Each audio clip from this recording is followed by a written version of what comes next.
Hi, friends. I'm Chuck, and this is my good friend Mark from New York City. And what are we doing today, Mark?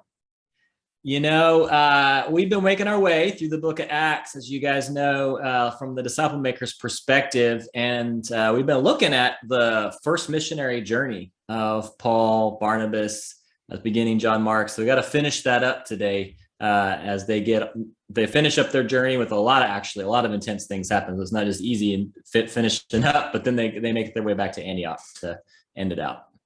All right, here we go.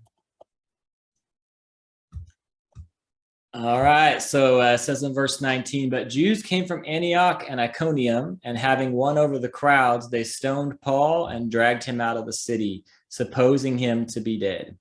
But while the disciples stood around him, he got up and entered the city. The next day he went away with Barnabas to Derbe. After they had preached the gospel to that city and had made many disciples, they returned to Lystra and to Iconium and Antioch, strengthening the souls of the disciples, encouraging them to continue in the faith, and saying, through many tribulations, we must enter the kingdom of God.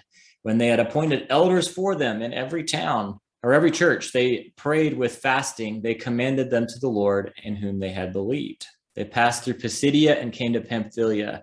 When they had spoken the word in Perga, they went down to Italia.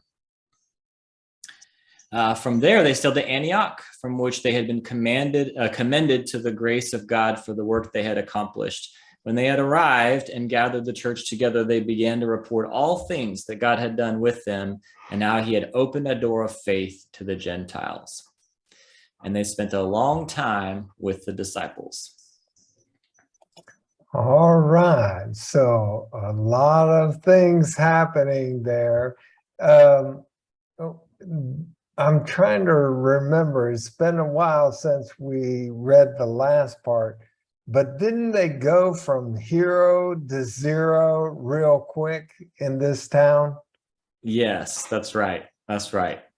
So here we are, and they're winning. They just came, right? They just came from Pisidia and Antioch, and now they're here, and the Jews are not happy that they are seeing a disruption to their authority and their influence, and they're even tracking them down to the next town. Yeah. So what does this tell us as disciple makers about persecution? That at the very least, you got to say it corresponds to when we get breakthrough and we see the kingdom come. And maybe you could say even more than that, that it should be almost normal for what we Yeah. could expect. Yeah, that's right. We tend in our comfortable American setting, we tend to paint it, if everything's going right, then we're doing something right. Yeah. But in the book of Acts, we see if you're doing it right, things are going wrong, things are kind of messy. So any other observations or continuing along the lines of persecution? I mean, we don't have a lot of explanation of the disciples gathering around him, and then he just gets up and goes on. But sure does seem like there was some of the power of God involved there. That thinking he was left for dead seems to imply a pretty severe, not just persecution, but pretty severe beating. So just we've got to do. I guess this is the principle I would draw to that we've got to follow Jesus, and we're not counting our own lives or holding on to our own lives. And if we've still got a mission to do, God may well intervene and empower us even to rise back up, be healed, and continue on. Mm. And I think about what that must have done for the disciples, the Yes. brand new disciples, as they watch Paul modeling how to be martyred, basically, Yeah. and then modeling the power of God in what seems to be a resurrection, Seems. and these guys, their mind was blown, Yes. by this. So Yeah. And they go to the next city. This is the other piece that just stands out to me. They preach the gospel in the next city that they go to, in Derby. And I mean, first of all, the fact that they would just get up, and I'd be a little gun shy, I might think, but they stay on task and they preach the gospel. And because they do what only they can, their controllable side of things, they do what they can do. God moves and they see a large number of disciples. But I think that's an interesting, like they were pushing and saw a lot of persecution. And then right on the other side of that, a large number of disciples come into the kingdom. Yeah, yeah. So it seems like, you know, breakthrough, persecution, or trouble. Breakthrough, persecution, or trouble. It's just like one step after another, kind of. And like you said earlier, this should not be strange to us, you know. Yeah. So, yeah. How about the return trip? You know, they're making their way back. What are your observations on that?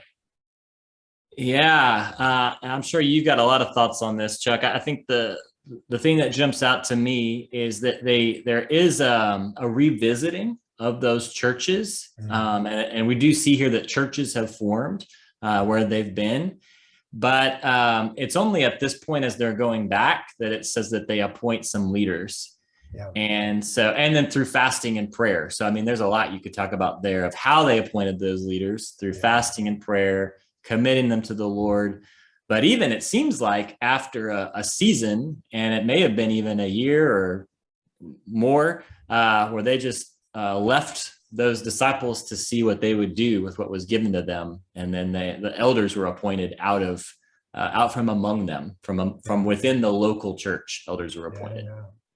Yeah, and this should shake the foundation of some of our traditions. You know, the first one is we usually associate the church label with what the church does. Yes. This challenges that. The church existed before the elder was appointed. So maybe identity comes and they grow into church health. Yeah. Versus you have to have all these things to earn the church label. Yes. I could wax eloquent about that for an hour, but I won't. So, you know, for everybody that I've put a splinter in your mind, ask yourself that question and go back and read this.